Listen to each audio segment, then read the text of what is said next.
Drinking buddies, what's the best rye whiskey of 2024 so far? Let's find out. I'm your drinking buddy. All right, drinking buddies, we are about halfway through 2024 already. I know, it's crazy. In fact, when I post this, maybe we'll be 7 months into 2024. I don't know, we'll see. But we have in front of us the 4 best rye whiskeys I've tried so far this year that are new releases or, like single barrels annual release type things. So we have Raconteur Rye, which is going to be an MGP 95.5 that is finished in Mezzanera barrels, and that is done by, I'll put it right here, I forget, I'm really dumb, but Dave Jennings is connected on that one. Anyway, really good stuff. I really like that one. We also have the Silver Grove Straight Rye Whiskey, barrel proof. It's non-chill filtered. It's aged only 4 years, but it is aged in their highest part of the rickhouse, 116.4 proof, which is pretty high for new riff. Why did I put this in here? I haven't even tried it yet. Well, I trust New Riff to deliver a good product. I think it's a contender, so we're putting it in there. So we can call this video kind of a review for this as well, because I haven't tried it yet, so when I get to that glass blind, it'll be a full review. Knob Creek 10, we've already talked about this one, 100 proof rye. This is going to be a shelf bottle. I hope this one wins because it's a shelf bottle, and I think these two are around the same price, around 70. This guy is a little bit over $100, but the Michter's Barrel Strength Rye, this one happens to be 110.8 proof. I know some of you won't pay more than $100 for a bottle. I will tell you if you should. Maybe you make an exception for this one if you see it. But if not, maybe skip it. So we have 2 bottles that are about $70 and 2 bottles that are about $110. Let's find out which is the best rye of 2024 so far. Well, that just smells delightful. I might be saying that a lot. These are really good whiskeys. But yeah, this is maple and minty. Sweet tea.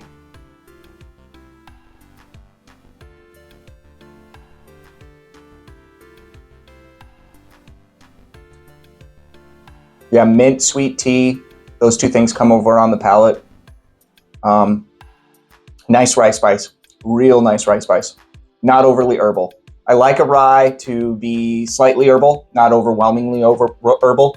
I really like it to be I like a really well-balanced rye where we get the spice, we get the herbs, we get the sweetness, and it's not just punching you in the face with herbs, personally.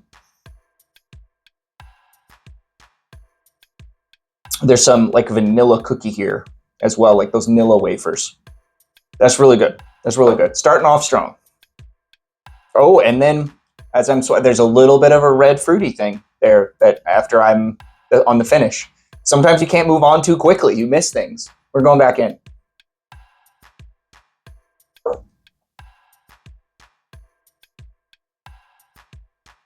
Yeah, like red fruit, or like maybe raspberry, or like, it's not really stone fruit. It's more like raspberry. Sometimes it's hard to say what fruity is. Fruity could be cherry or apple or stone fruit or these things, and deciding what kind of fruity you're tasting is a challenge. Now this one's oakier. This is an oakier gal. On here we have brown sugar and cinnamon, little pumpkin spice action.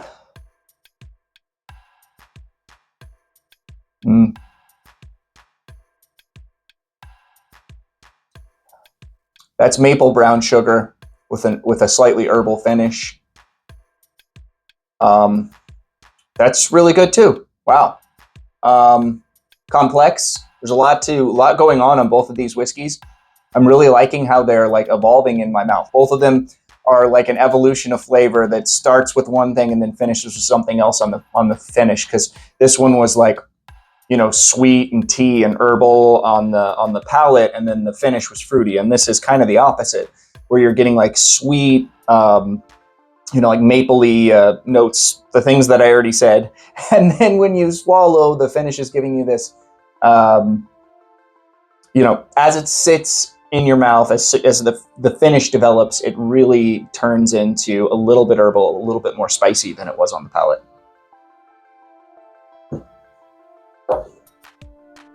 2 for 2 great whiskeys. I'm not sure which one of those I like better. Really don't know. Sorry, I'm shaking the bar here. I tend to do that with my foot and then it shakes the whole thing. So, sorry. Stay.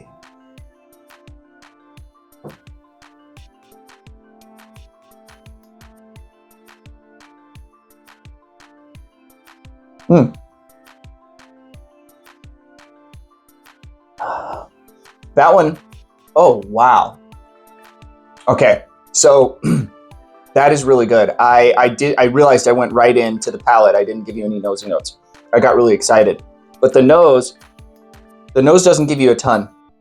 The nose is like a little bit dank, a little bit wet basement-y, a little bit of herbal tea. But on the palate,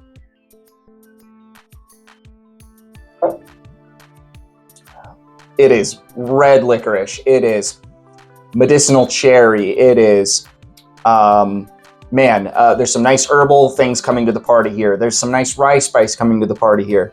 Dare I say that's the best so far? I don't know. Things change when I go through them a second time, so I shouldn't say that yet, but that is really good. They're all three really good. Finish is shorter than it was on this one. This one had that like legendarily long, complex finish. This one smells a lot like the second one. Well, now I'm getting more herbs here. And this is like cola now. Wow. Okay, so this is like cherry cola, brown sugar, bourbon, vanilla. A lot of classic bourbon things going on this one. But also that cherry cola is like really strong here.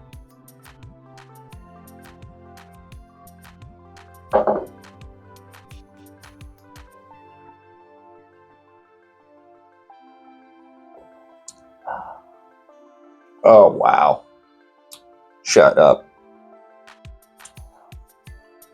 Yeah, that's really good.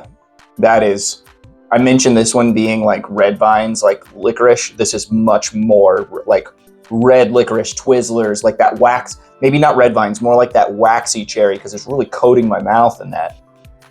But not getting stuck in my teeth, which is a win.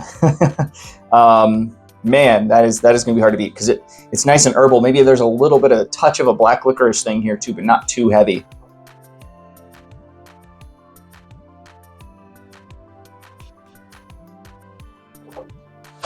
Also a lot of vanilla here. Touch, not overwhelming of butterscotch, but touch of butterscotch on the finish. Or a little herbal tea as well on the finish. And chamomile. Okay, we have got 4 great whiskeys up here. I'm gonna go through these one more time. I'm gonna pause the video for this because this often takes me about a half hour because I really like to take my time. I like to think about it. I like to, when I'm going through them the first time, I'm just giving you my visceral response.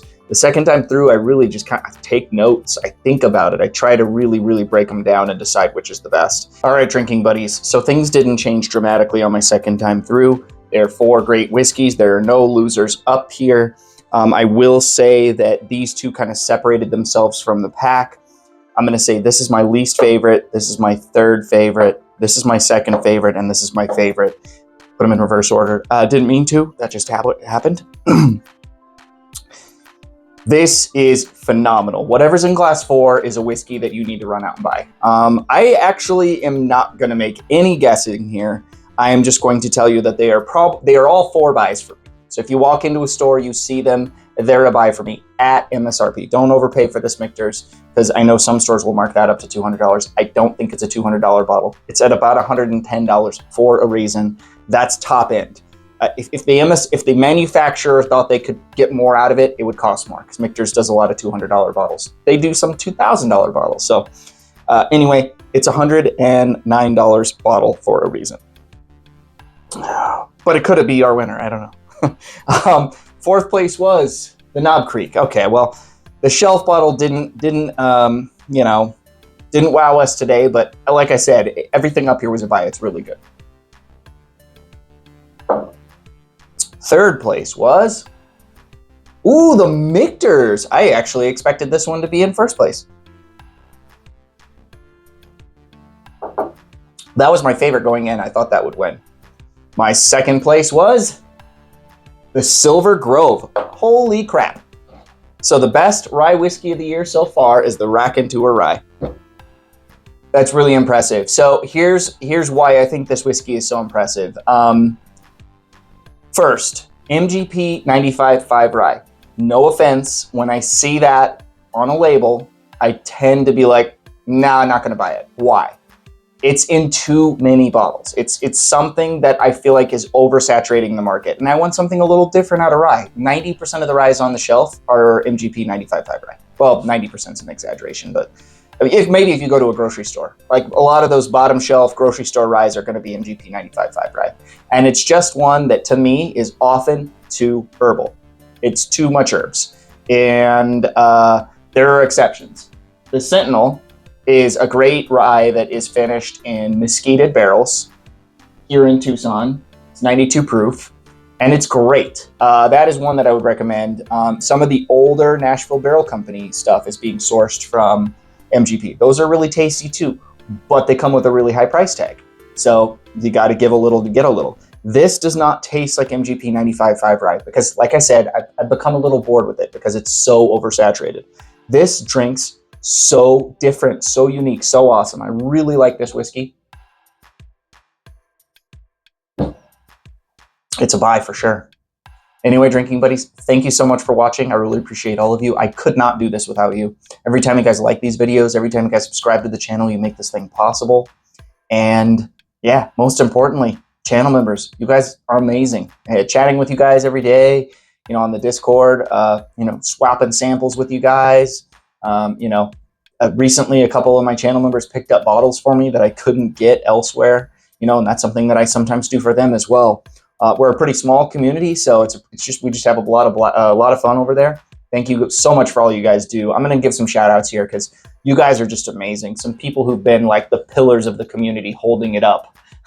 All of you are absolutely. But I got to say, Muliolite, you are amazing. Sharing samples with everybody, it's so awesome. Mark, dude, you have been so kind with how much you've shared with other people.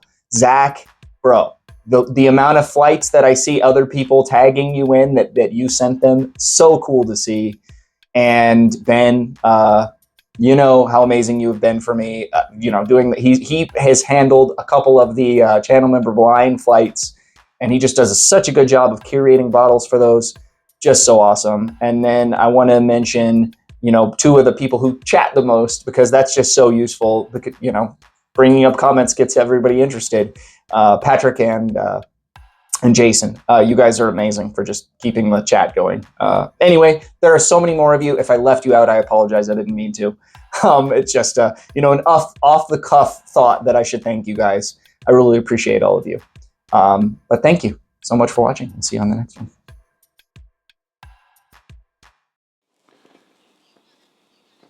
I'm your drinking buddy.